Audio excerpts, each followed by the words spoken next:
Hello, I just had my dinner, so I'm kind of a bit chirpier and less grumpy, I suspect. Okay, I think it's the final bit from Thursday night's session. Recap. Now, what I'm going to show you now is how to get this effect on the saddle. What I was after was something that might be a bit like a fur sheepskin pelt. It's got a raggedy edge, so it's not a lovely bit of material, so I figured it could be, and it's got little holes in it, so I thought that might be some pelt that they've thrown over, although it has got a belt to go on the underside. So yeah, that's my plan, is to reproduce, show you how I did that. Okay, now the idea came from a way I used for doing the felt cover of this water bottle on this German 135th German figure. So it's that principle, and this kind of shows you that what we're doing here in this figure painting, a fantasy figure, still has application in historical stuff as well. And where you apply it and how you apply it then is entirely up to you. This might be a good thing to try on a sheepskin effect on a British aircrew bloke, pilot type thing, with sheepskin jackets. So there you go. Anyway, here we go. I shall show you.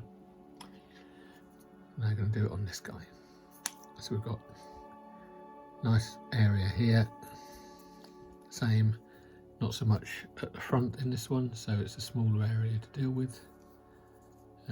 Same principle though, same kind of awkwardness, but it's also same kind of holes and stuff.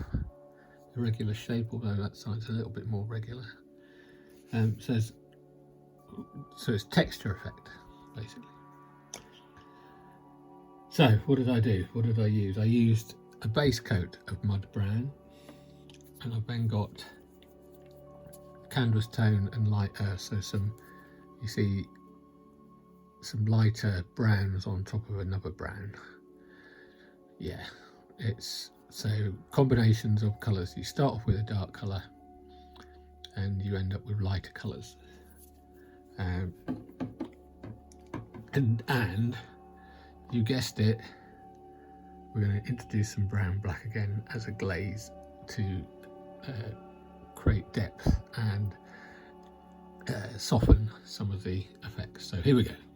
So I will quickly, as it's still on my palette here from Thursday, so that's the mud brown, that's a canvas tone, and that's the light earth.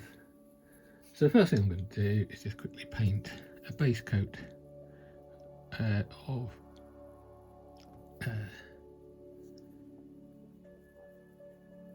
mud brown on the saddle, which coincidentally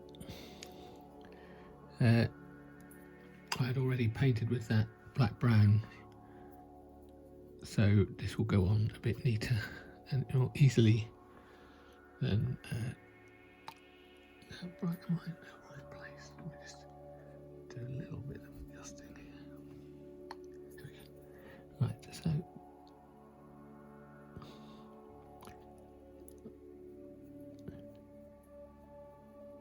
it's the same principles of any base coat, a little bit thin, but not runny. Carefully getting it into all the nooks and crannies.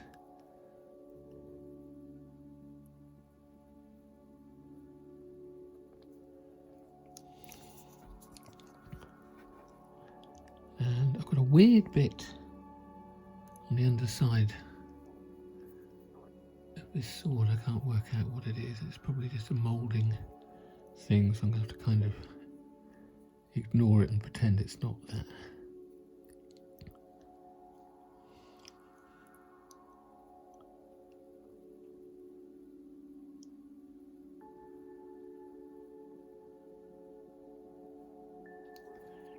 And then I've got the traditionally really awkward bit across the front. Being careful not to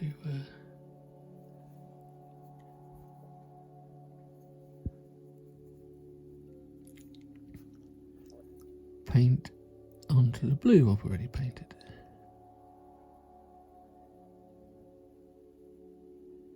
And when you've got a situation like this where we're can't even get to that. Bits will be dry while you're still painting the bits, but this isn't. I want to get going, so I'm just going to quickly do some of this again. That doesn't take long when you do it. Right. So now I'm going to do a second coat. So yeah, special effects, same kind of principles and things as with any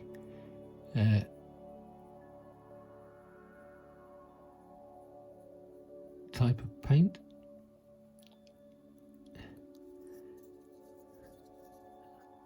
I think, as I said, if you didn't catch Thursday, I thought this mud brown could be quite a good base coat for some skin tones. If you think where we went with the flesh tone using sand brown, I'll have to investigate that, I think.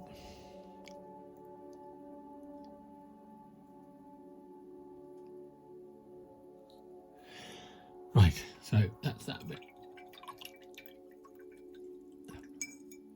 Now, you can see I've got some bit of rubbish there. So what I've got is an old brush. Hang on.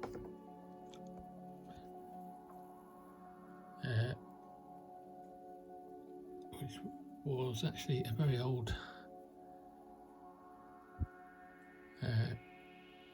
modelling brush from, I think it's just a flat-ended one. MIG, did they do that originally? It's a very old one, it's when it first came out. And as with dry brushing, this is essentially a form of dry brushing. I'm just taking the, I've mixed a bit of the two paint types together, and I'm not going to dry brush, but I want to stipple like that effectively, and I'm going to do that where I can. So I don't want to go too close to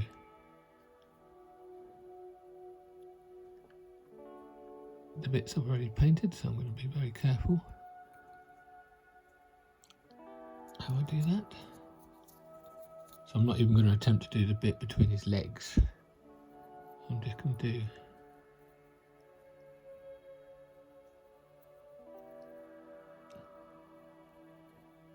those bits I can get this brush to comfortably.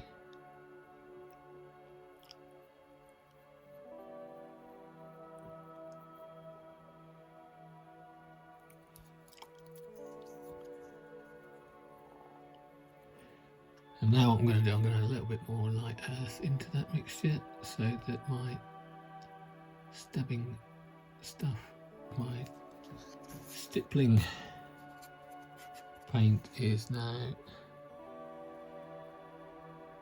a little bit lighter.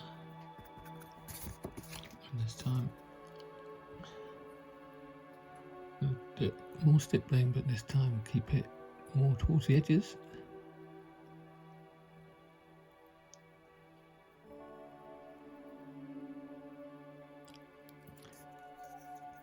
And again,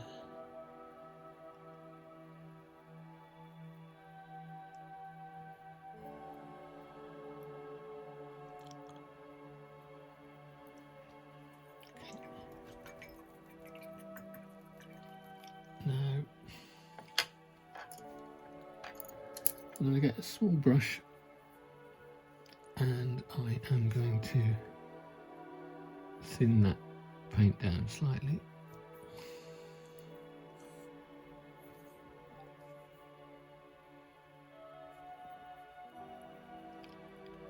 And I'm going to do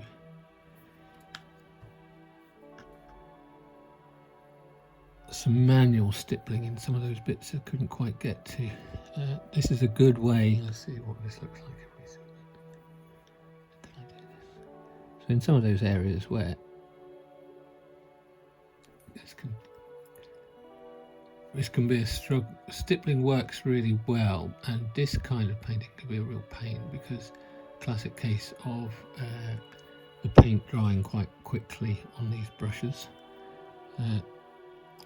So once you get the right consistency and a good brush, because I'm struggling to get this off here, because I don't know why, to be honest. Maybe I need, this is a classic case of, it will work, but there we go. So you can put some on top of where you already stippled. This way I can bring it up closer to those areas where I couldn't get my brush into. You don't have to do this bit, but it's actually quite good practice to practice doing little dots or little marks, because they can all come in handy. Various other techniques. Imagine you're dotting little eyes on your figures. And they don't have to be dots, they can be little marks, because this is a sheepskinny thing with all sorts of little imperfections. So you're not after any one kind of thing in the end.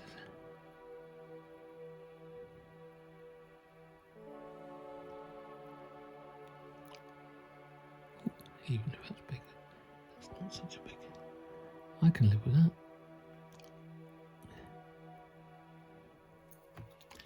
This is an effect we're after. Not trying to write anything or whatever.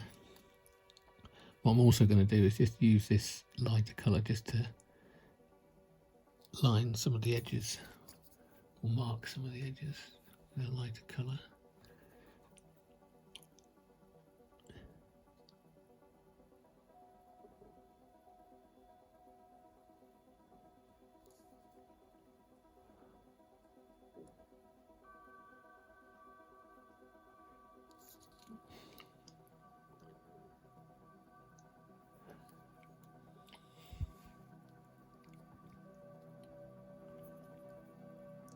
Where the old thumb comes in handy, just to see how much paint you got on your brush.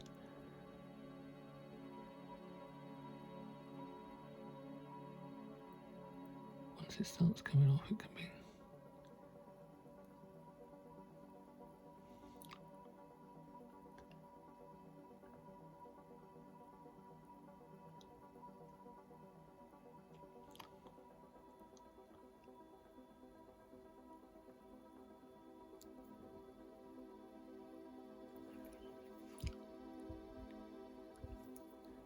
so those areas of my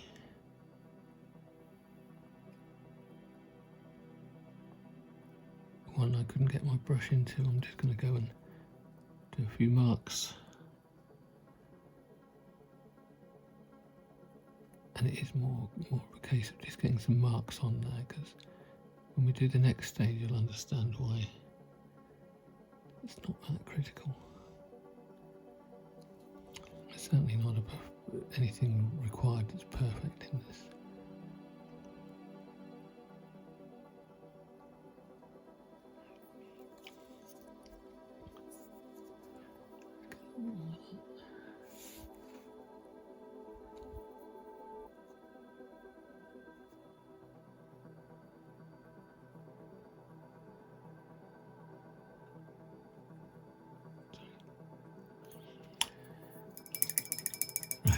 Now, the next stage is hopefully the magic stage.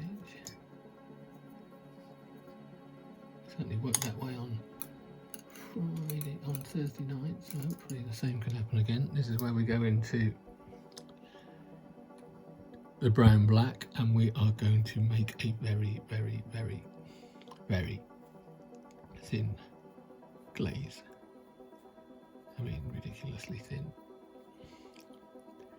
Less is more.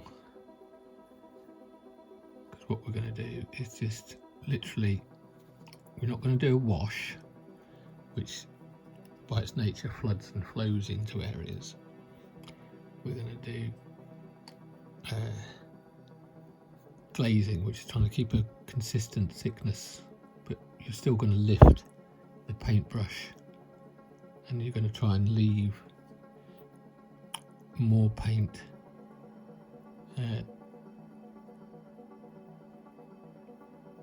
under his leg, but you're going to cover the whole thing, and initially it's going to look odd because it's wet, and you're going to trust the process.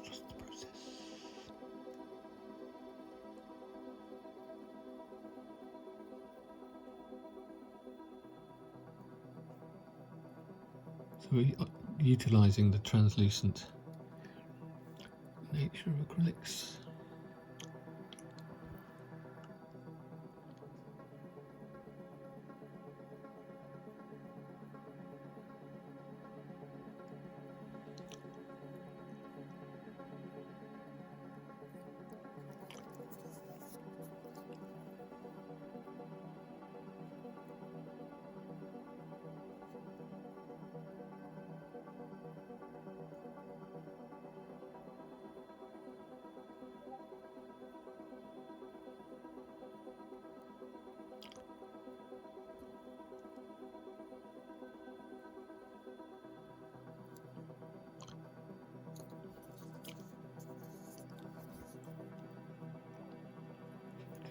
Going backwards and forwards.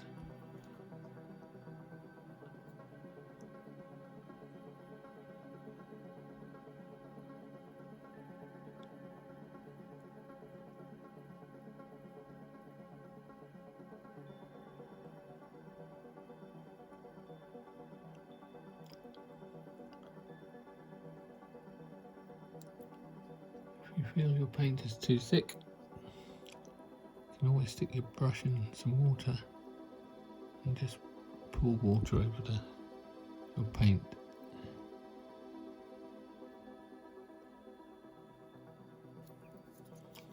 Don't forget to do that bit.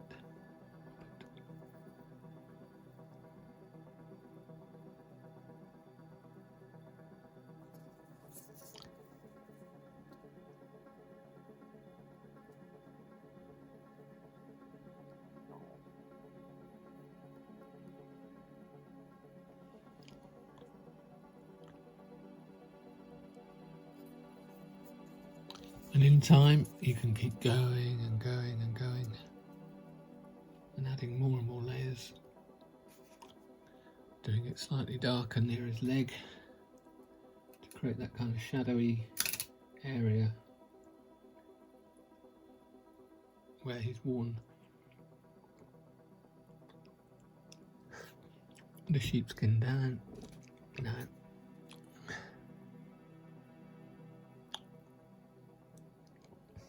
what you can also do is go back and add more dots over top of these layers we're adding now. Excuse me.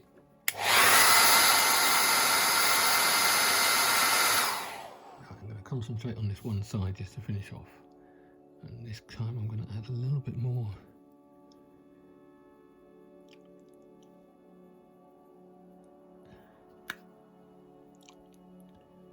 And concentrate more under his leg.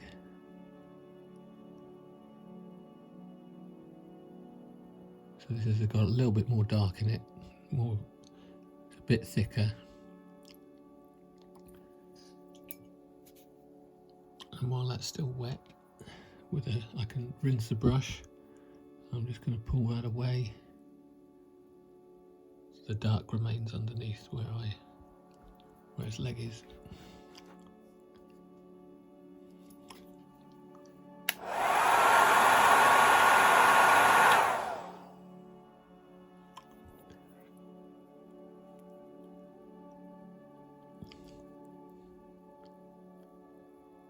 I can keep doing that until I get an effect I'm happy with, basically.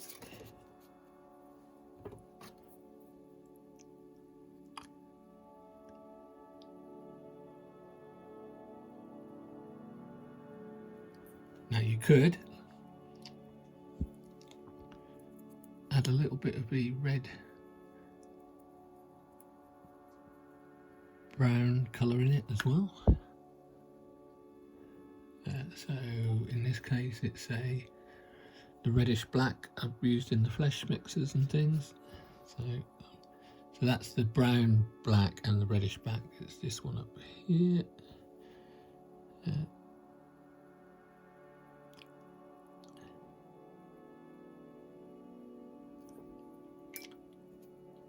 And again, that looks very red, but it's...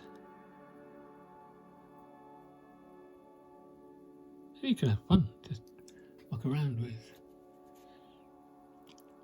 adding different tones.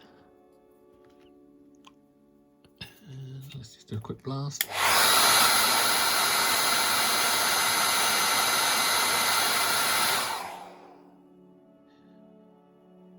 So you can see how there's a lot more variation, even compared to that side, which I haven't done quite so much.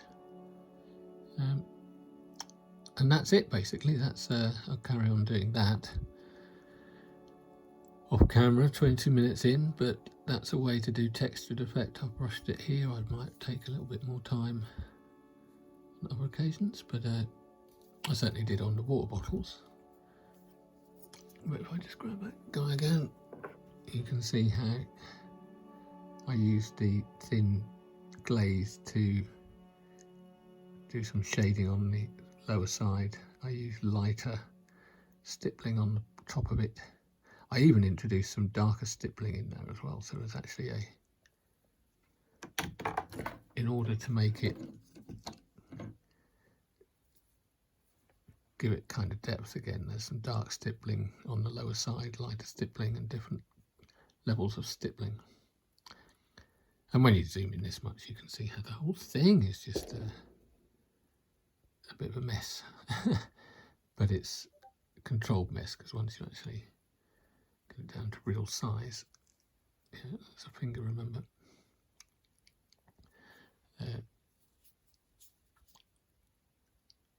It's all about suggesting stuff. Anyway, that's it. Thank you. Be the horses next. Bye.